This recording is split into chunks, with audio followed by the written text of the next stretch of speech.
اللہ کے حبیب نے منع فرمایا، فرمایا کوئی اونچا اللہ اللہ نہ کرے، جب کوئی نماز پڑھ رہا ہو سو رہا ہو تو اس کے سامنے اونچا ذکر نہ کرو۔ کہتے میں ایک دن اونچا اونچا ذکر کر رہا تھا، اونچا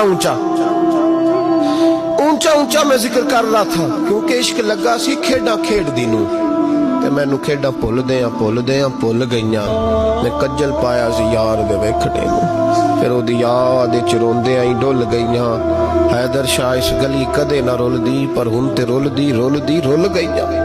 کہتے میں اونچا ذکر کر رہا تھا تو حضرت عمر فاروق رضی اللہ تعالیٰ عنہ نے ڈانٹ دیا، فرمایا تجھے نہیں پتا حضور نے منع کیا؟ تو عمر نے ڈانٹا تو میں چھپ کے بیٹھ گیا کونے میں۔ حضور آئے نا نماز پڑھانے تو محبوب نے پتہ کیا وہ عبداللہ کدھر ہے؟ کہتے میں کونے میں تھا، حضور نے فرمایا کیا ہوا؟ تو میں رو پڑا، میری عزت بڑی تھی نا مدینے میں، کبھی کسی نے کچھ نہیں کہا تھا۔ نبی کریم نے فرمایا کیا ہوا؟ عرض کی حضور کچھ نہیں۔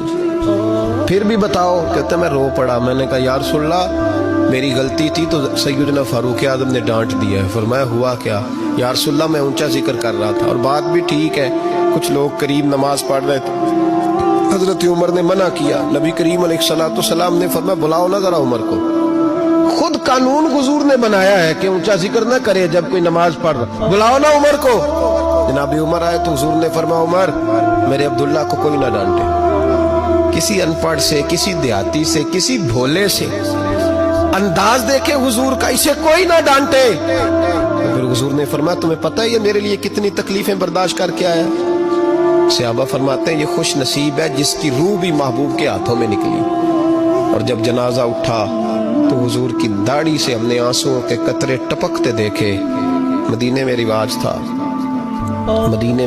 تھا کہ قبر میں قریبی عزیز اتارا کرتے تھے، پر ان کا تو مدینے میں رشتہ دار ہی کوئی نہیں تھا۔ حضرت عمر فاروق اور جناب ابو بکر صدیق کہنے لگے ہم قبر میں اتارتے۔ جب ان دونوں نے اٹھایا قبر میں گئے تو کہتے ہیں کمال دیکھو اللہ کے رسول ہم دونوں سے پہلے قبر میں اتر گئے، اور حضور نے یہ البدایہ والنہایہ میں موجود ہے، کب مجھے دو میں قبر میں اتارتا ہوں۔ کہتے ہیں حضور نے تنے تنہا پکڑا، تنے تنہا قبر میں اتارا، پسے مردن فرشتوں نے جو تلاشی لی تو کیا نکلا؟ فقط ایک دل کے گوشے سے خیال مصطفیٰ نکلا۔